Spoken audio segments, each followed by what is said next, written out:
Gedirəm bu axşam, gedirəm gülüm. Bilirəm gül üzün solacaq mənsiz.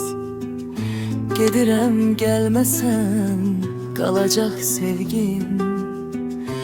Bəlkə də gözlərin dolacaq mənsiz.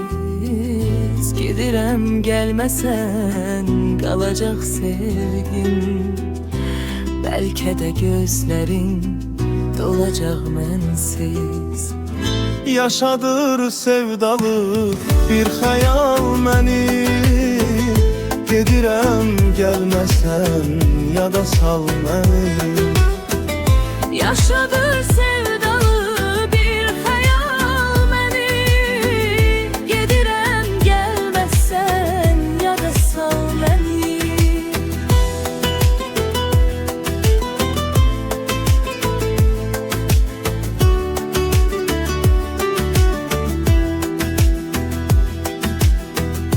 Sözlerim ilişer senin adında.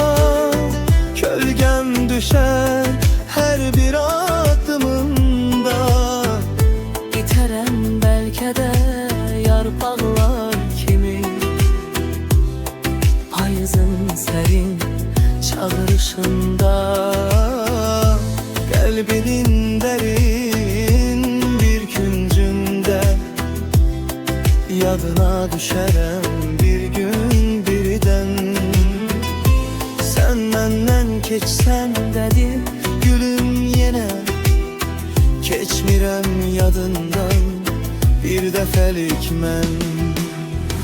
Yaşadır sevdalı bir xəyal məni.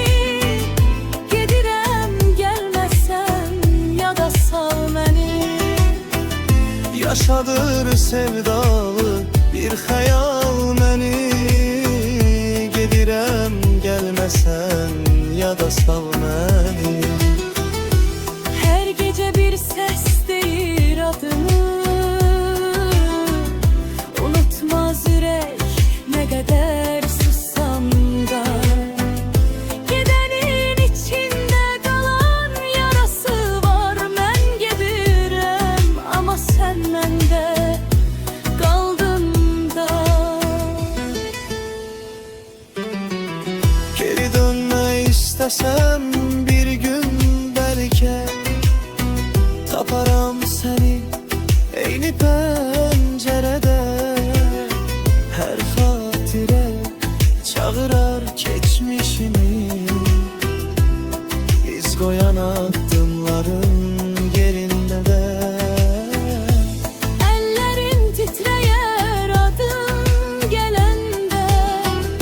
Ürəyim gizlicə yanar yenidən.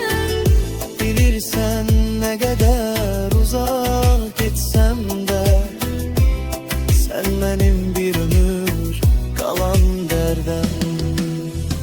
Yaşadır sevdalı bir xəyal məni. Gedirəm gəlməsən, yada sal məni.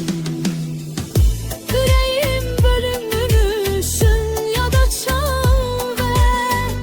Gedirəm dönməsən, unutma məni. Yaşadır taleyim yazdığı nəğmə.